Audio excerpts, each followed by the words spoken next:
Good morning, and thank you for joining us today. There's very little evidence in reference to state takeovers that actually achieved their stated goals of radically improving performances at failing schools. One of the ways this is best exhibited is at the local level. In the overwhelming majority of localities, parents and citizens are given an opportunity to elect local representatives who will advance their community's unique perspectives and values. Yet in several predominantly poor and African American and Latino school districts, this democratic process has been taken over.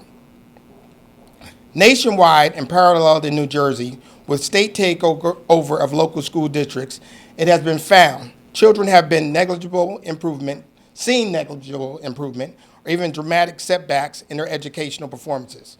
State takeover districts have created a breeding ground for fraud and mismanagement of public funds. Teachers and staff face high turnover and instability, creating a disrupted learning environment for our children. Students of color, of those especially in special needs, face harsh disciplinary measures and discriminatory practices that further entrench a two-tiered educational system. In almost each takeover district, teachers are the first to experience hasty and arbitrary staffing changes. Many times, the entire staff of all of a takeover schools has been fired at once and is usually replaced by new teachers with far less experience. Real estate deals and fees paid to education consultants can siphon millions of dollars away from direct investment in the students enrolled in turnaround schools. At best, these state takeover intrusions are bad policy, and at worst, they create constitutional violations. It cannot go unnoticed that an overwhelming percentage of districts that have experienced takeovers serve poor African American and Latino students and voters. School turnaround strategies should focus on curricula that is engaging, culturally relevant, and challenging, high-quality teaching rather than high-stakes testing, wraparound support such as health care, eye care, social and emotional services that support academics, positive discipline practices such as restorative justice and social and emotional learning support, transformational parent and community engagement. The full community should actively participate in planning and decision-making. Inclusive school leadership committed to develop strategic plans that include authentic input from teachers, parents, community, partners, non-instructional staff, youth, and other stakeholders. There are less intrusive and collaborative and highly effective ways to achieve the successful transformation of low-performing schools. Community advocates and school board members in localities and communities elsewhere have outlined more comprehensive transformation plans than state plans. Even in most cases, districts working in concert with Office of Civil Rights and U.S. Department of Education or Department of Justice has experienced more success than state takeover districts. We should take a look at these plans, weighing all options. Districts should be allowed to look at these plans and decide what is best for their children. The bill would eliminate authority of the State Board of Education to place a school district under full or partial state intervention under the New Jersey Quality Accountability Continuum. The bill provides that any school district that is under state, partial, or full intervention be returned to full local control within 1 year. This legislation will give school districts back the power to make the right decisions for the students and the communities they serve. Thank you, Assemblyman Wimberly. Assemblyman Wimberly represents one of the districts that is currently under control, which is Patterson School District. My name is Grace Spencer, and I represent the city of Newark, which is also under state control. In the city of Newark, we have an advisory board, and recently we had an election for new members on the advisory board. Clearly, when you look at the city of Newark and you look at the leadership that has been propelling this district not in the correct direction, but in the wrong direction, we see things happening to the students in the city of Newark that are deplorable, and we cannot stand for it any longer. We have conditions that exist in the district that have resulted in lead being in our water. Certainly, I cannot say whether or not if it was under local control, there would have been a different outcome, but certainly we would not have learned about lead being in the water in 2014, we would not have learned about it in 2016. Certainly there are things that would be different as far as involvement and as far as participation by the local community. Newark has one of the largest, if not the largest, school budget in the state of New Jersey. And if you look at the outcomes for the students, it is not reflective of the money that is being spent.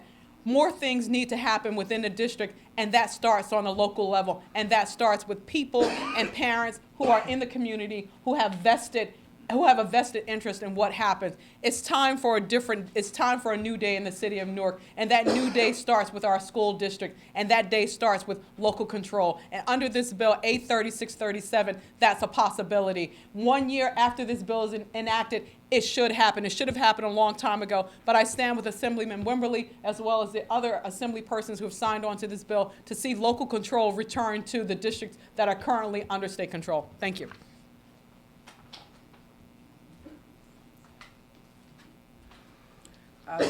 Good morning, everyone. I want to thank Assemblyman Wimberly and Assemblywoman Sumter, Assemblypersons Spencer and Tucker for joining to support restoration of takeover districts to local control. One of the things that I would like to address is history. We know that historically, state intervention occurred during a period of time when our very large school districts in the state had issues with fiscal management, issues with student performance, and issues with graduation rates. Ever since the statute was enacted, creating school takeover, in each of the cities that has experienced school takeover, we have seen nothing but successive administrations of state-appointed superintendents and leadership that have done a worse job in fiscal management, educational outcomes, and support for teachers in school districts. Instead of moving these districts forward, state intervention has made these districts regress. The traditional schools in our state have been under assault during the past several years. And as more emphasis has been placed in supporting charter education, which, by the way, if that is a choice of a parent, I have no problem with that. But I do have a problem with sucking the air and the life out of our traditional public school systems, taking that financial support in order to support a school demonstration that was designed to serve as a laboratory for innovative teaching methodology, new ways of securing parental involvement, and what we have learned from the operation of charter schools was supposed to be injected into the structure of our traditional public school systems. That has not happened. And with each successive new governor, we have seen new educational ideology. We have experienced so many different, quote, school reform models dating back to the Whitman administration. If you talk to principals and administrators in these school districts, as soon as the school gets geared and ramped up to interject one form of a reform model, along comes another governor and another commissioner of education. All of that is thrown out, and then a new model of educational methodology is injected. This has done nothing but harm these districts. School construction, school renovation, school repair continues to be an issue. And sadly, we see people who come and work in the districts who have no connection with the local communities, no connections with parents. We've seen the award of really obnoxious amounts of money provided to consultants or carpetbaggers, if you will, who come into these districts, come there to make money, and they're gone. It needs to stop. We need to address local control. The governor has gone on record that he believes we have accomplished the indicators that the law provides for restoration of local control.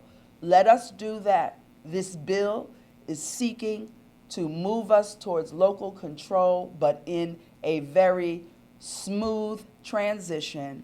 And of utmost importance to many of us in the legislature is that some support for these districts come along with it. Because, for instance, Patterson, that Assemblyman Wimberly and Assemblywoman Sumter represent, we knew last year there were going to be significant problems in that district. There have been 600 layoffs in that school district. You should see the conditions of some of those buildings.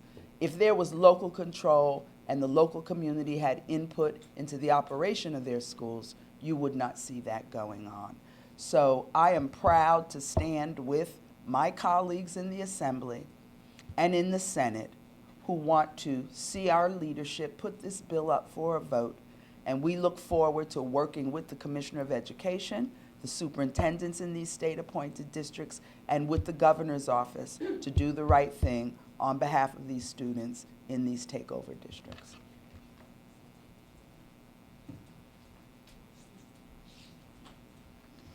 Good morning. I'm Sharon Kringle. I am the Policy and Outreach Director at Education Law Center. And I am going to read you the statement of Education Law Center on Assembly Bill 3637. This was prepared by David Sciarra, who is the Executive Director of ELC. And you can also find it on the ELC website on the homepage. Education Law Center strongly supports A3637, which repeals New Jersey's school district takeover law. We thank Assemblyman Benjie Wimberly for his leadership on this pressing issue and all the co-sponsors for standing as champions of education equity in our state legislature. Next year will mark 30 years since the state's school district takeover law was enacted by the legislature. The primary purpose of the law was to address ongoing patterns of fiscal mismanagement of school budgets by local districts. In the wake of its passage, the state assumed operation of 3 of our largest school districts. Newark has been under state control for 20 years, Patterson for 25 years, and Jersey City for 23 years. In 2013, the state assumed formal operation of the Camden schools, a district that had been under intensive state control under special economic recovery legislation for the 5 preceding years. All 4 state takeover districts serve very high concentrations of low-income children, English language learners, and students with disabilities. All of the districts are almost exclusively African American and Latino. For over 2 decades, and in Camden's case, almost a decade, the voters, taxpayers, and parents in these communities have been effectively disenfranchised and disconnected from the operation of their neighborhood schools. Schools which, as in every other New Jersey district, are supported by local property tax revenue. Repealing the state takeover law is long overdue. There are 3 reasons why the legislature should act quickly to end the state's long-term operation of the Newark, Jersey City, Patterson, and Camden public schools. First, state takeover as a means to improve educational opportunities and outcomes has proven over these many years to be completely ineffectual. Nor has state operations stabilized districts' budgets. In fact, the state-run districts continue to be among our lowest performing, especially when compared to the performance of other locally governed high-poverty districts such as Elizabeth, Perth Amboy, New Brunswick, Union City, and Passaic. Furthermore, the Patterson and Newark budgets continue to suffer from year to year, with severe and glaring reductions in essential teachers, support staff, and other resources necessary for a thorough and efficient education. Second, state takeover is obsolete. Since 1987, several new tools have been put in place to address fiscal and other problems in local districts. The Fiscal Accountability Law was enacted over a decade ago to surgically deal with districts in fiscal and budgetary crisis, allowing for the appointment of a state fiscal monitor with the power to override local boards of education and fix broken budgets. The extensive accountability system put in place over the last 15 years under New Jersey Department of Education regulation, determines whether schools and districts are meeting educational performance benchmarks, and if not, prescribes interventions by the state to make needed improvements in program and instruction. The bottom line is these new tools are more nuanced and strategic and fully enable the state to take action to ensure New Jersey school children are afforded a thorough and efficient education. Third, state takeover under Governor Christie's administration is being used for a purpose for which the law was never intended. Takeover was never meant to be a vehicle for allowing the state to impose any preferred set of education reforms, such as charter school expansion and merit pay for teachers, on local communities that have no say in such important and potentially long-lasting changes. Rather, it was intended to allow the state to intervene and fix identified problems and exit as quickly as possible. When Governor Christie announced in 2011 that the state would not leave Newark, even if the district met the standards for restoration of local control, state takeover entered a new and deeply disturbing phase. Disenfranchised local residents faced the prospect of having no say in the future of their schools with no end in sight, solely to achieve a narrow political agenda emanating from Trenton. For these reasons, it is time to end the state takeover law and promptly restore local control in Newark, Paterson, Jersey City, and Camden schools to the residents of those communities, just as is the case in every other New Jersey municipality. We urge the legislature to quickly approve this bill. Thank you.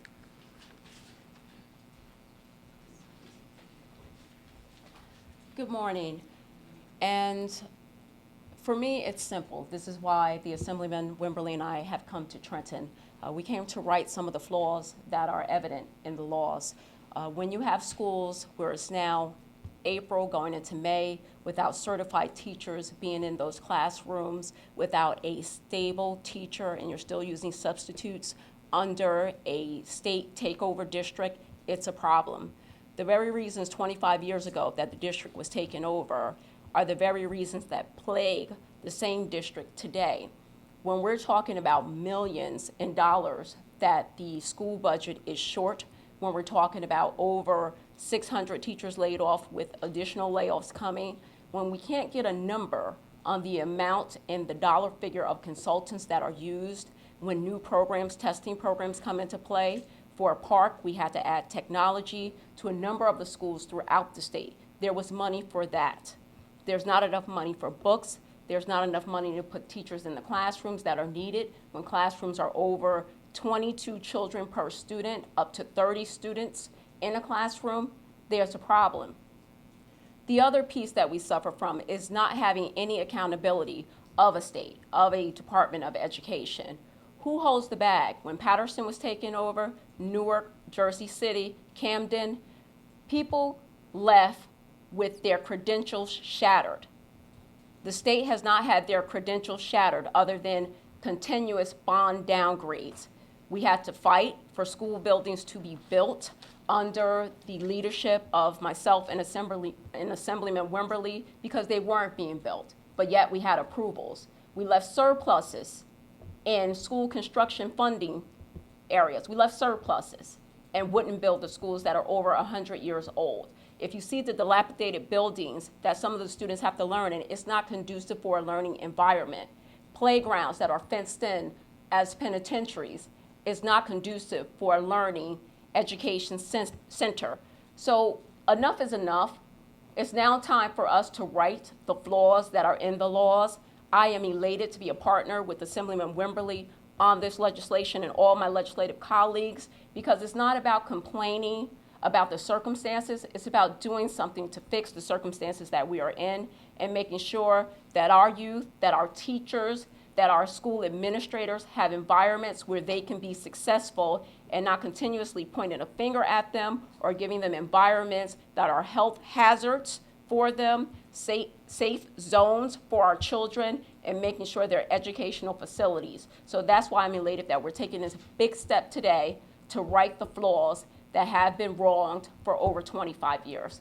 Thank you, Assemblyman Wimberly.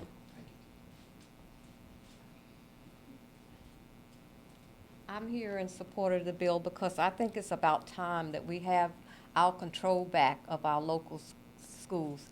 Over 20-some years, we've been under the state control with no progress. And we have elected boards that have no say-so. It's just like having taxation without representation. We want our local control back in our schools because we can do a better job than what the state has been doing over the past 20 years. So I'm just going to be simple. We need to have our control back because I see it as giving the people back their rights, because every time we get to the benchmark, we're there, and they change the rules. It's time to stop changing the rules, and let's play on the same level and give our local control back to our schools and give us the representation that we need, because these are our tax dollars that our parents are paying, that our citizens are paying, and we need to be represented.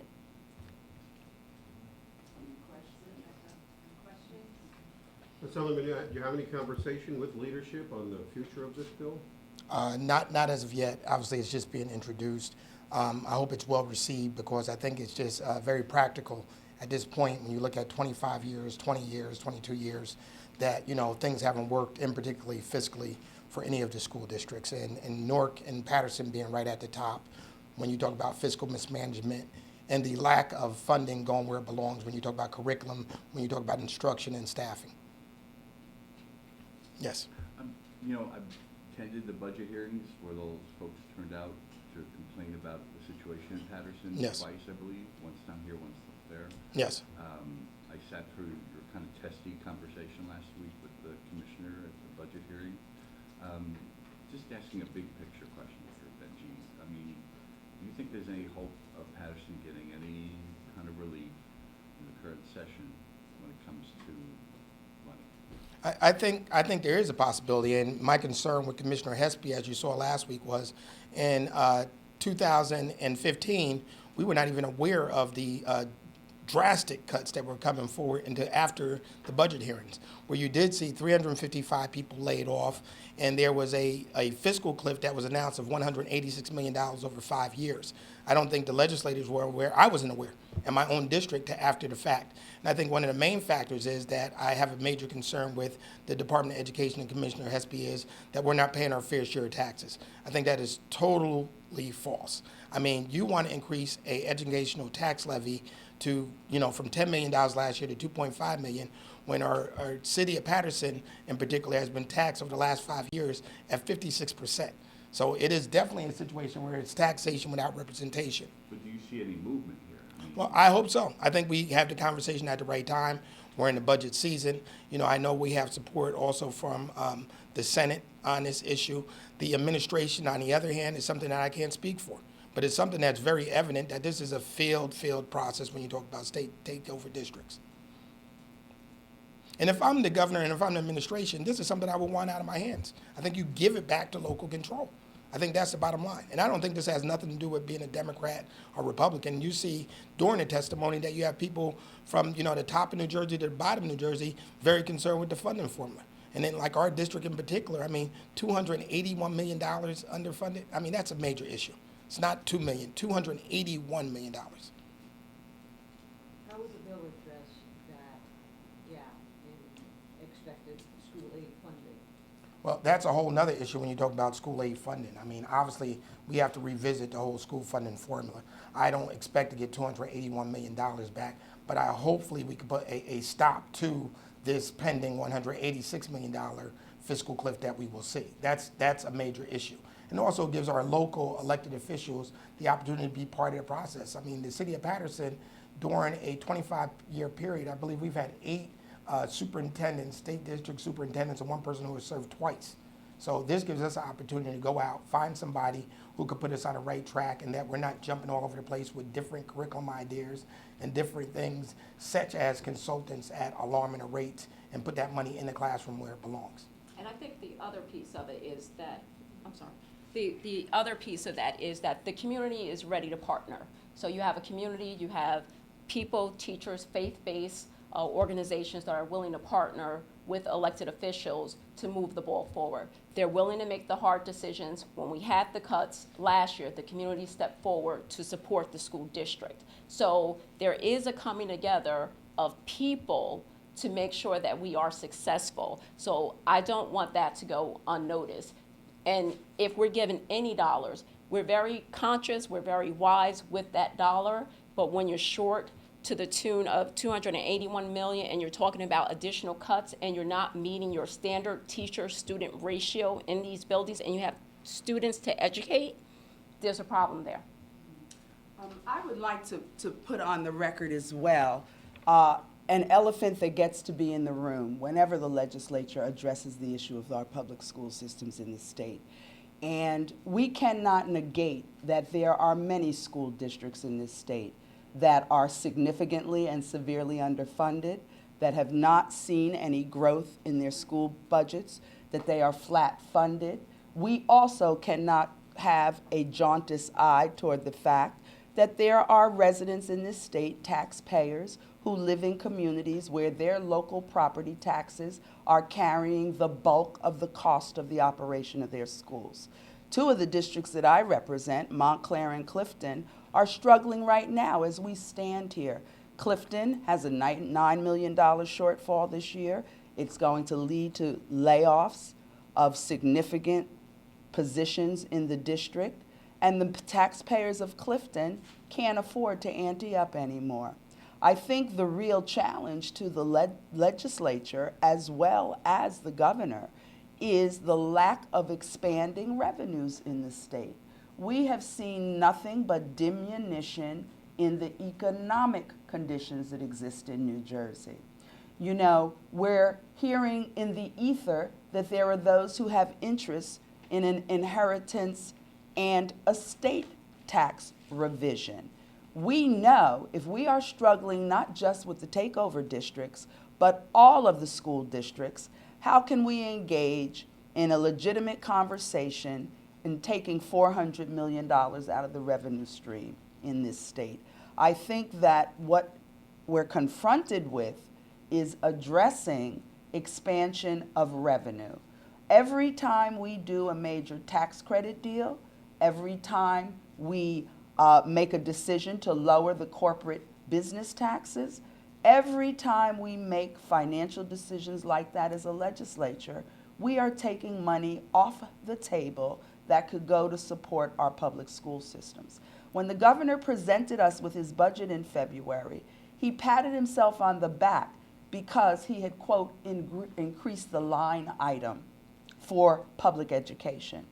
I've heard from superintendents that it equates to about $38 for each school district in this state. When those districts have fixed costs that aren't going away, we can't pat ourselves on the back that we are great caretakers and stewards of public education in this state.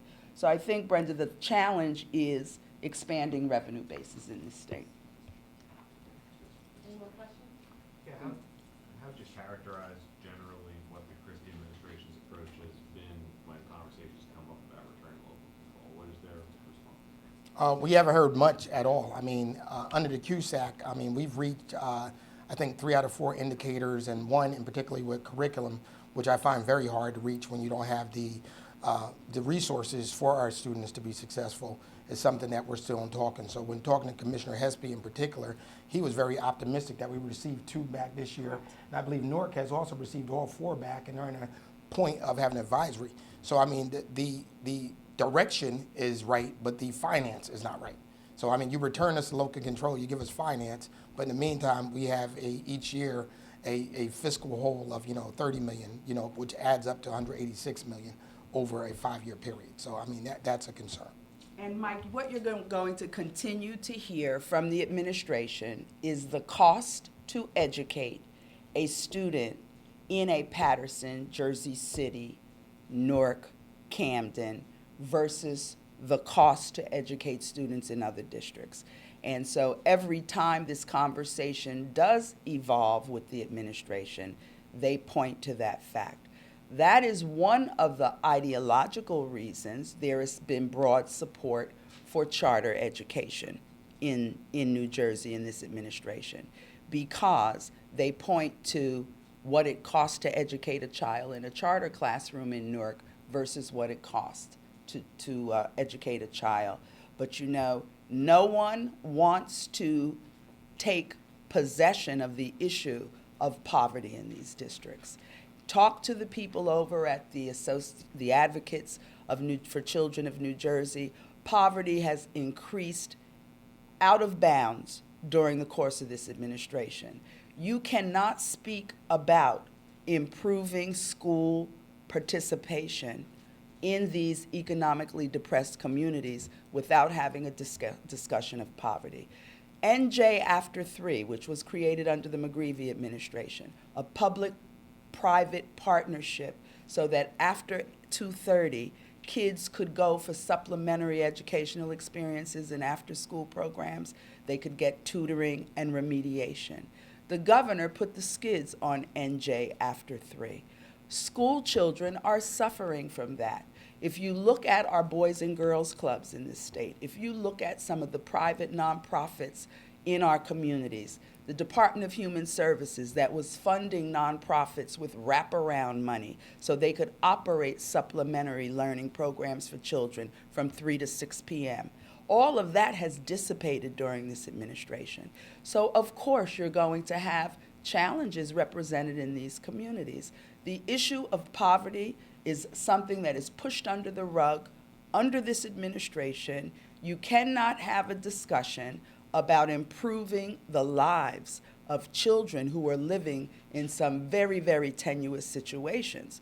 Talk about housing. I could go on for a litany, but we're here to talk about restoration of local control. Local control and getting children where they need to be has to happen with support. I am very pleased that in the city of Newark, the governor has supported the mayor there and the Newark Education Trust, which has some leftover Mark Zuckerberg money. They have adopted a model of community schools. There are 10 community schools that will be established in Newark. What does that mean? That means that parents can come there to take yoga classes. There is a health clinic in the school. There are after-school remediation programs, fine arts programs, 24-hour neighborhood-based school operations. Those 10 community schools, keep your eyes on them because you are going to begin to see increased educational outcomes in those 10 community schools. The first one to get off the ground in Newark is the Belmont Runyon School.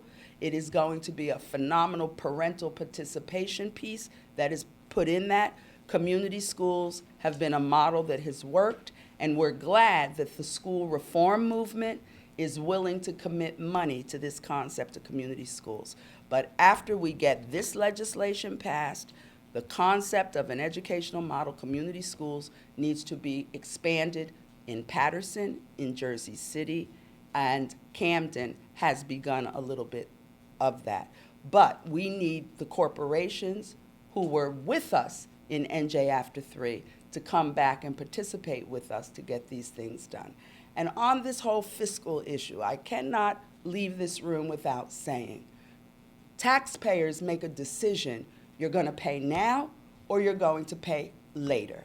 But we all hear that analogy about the pipeline to prisons. If we do not adequately educate economically disadvantaged children in this state, we will spend the money over with the commissioner of the Department of Corrections. So we have a choice. We have to educate underserved communities. And that's part of what this issue is about. But it is not a comfortable conversation. It's not a conversation I think the Christie administration wants to have. And I doubt if they're going to really step up and work significantly with advocates to move us towards that. But what we have to look forward to is the next commissioner of education we will have. Yes. Benjie, one kind of off-topic question. You know, if the state, in your view, is such a bad steward of school districts, what does that logic tell you when it comes to takeovers of municipalities like the one being discussed in Atlantic City? I mean, do you think a different logic applies there, or the same? No, I think it's the same logic. And, you know, I have no confidence in state takeover. And it really is a situation where, you know, taxpayers are, it's taxation without proper representation. And this to put a final spin on it, just to put a face on it, as Speaker Oliver so eloquently stated. I mean, in Patterson, when you talk about the quality of life issues, one of the issues that I think that has really ignited myself and my colleague is that we could put a picture, we could put a face on the failure of the Patterson Public Schools. When you talk about you lose a 12-year-old Genesis Rincon to gun violence, when you lose a 14 Nazare Bug to gun violence, when you lose a 15-year-old Armani Saxon to gun violence, that is the miseducation of our community and our young people. Because guns, drugs, dropout rates, healthcare issues all tie in to a properly educated young person in a community. So I take it you have a dim view then? A very dim view, very dim view. I don't support it. So, finally, everyone, any other questions, more questions? We good? Thank you. Earlier, I believe it was Assemblywoman Oliver who mentioned that with the transition back to local control, there also needs to be support in place for those districts. Can any of you expand on exactly what those supports you're thinking of? I think the main support is financial support, fiscal support to make sure that, we're not put in a position that we gain local control. And then in the meantime, we have to do a major tax increase levy for our district. I think it's along that line. I think finance would be one of the main issues. Finance, it's also operational, because you had a state in your main office for administration. So we need to make sure that when we're getting all those pieces back, that is gradual and that it's not just a disengage and we're left with bare bones. And that's part of our biggest fear. It really needs to be a partnership and a transition through together for the operations of the schools, the continual building of the schools, as well as the fiscal supports. That's actually my question. So, does your plan for this one-year transition put in place different standards that the schools are going to need to adhere by? Because I was at the meeting in Patterson when we talked about the budget, and it seems like introducing these new things is causing a little bit of chaos.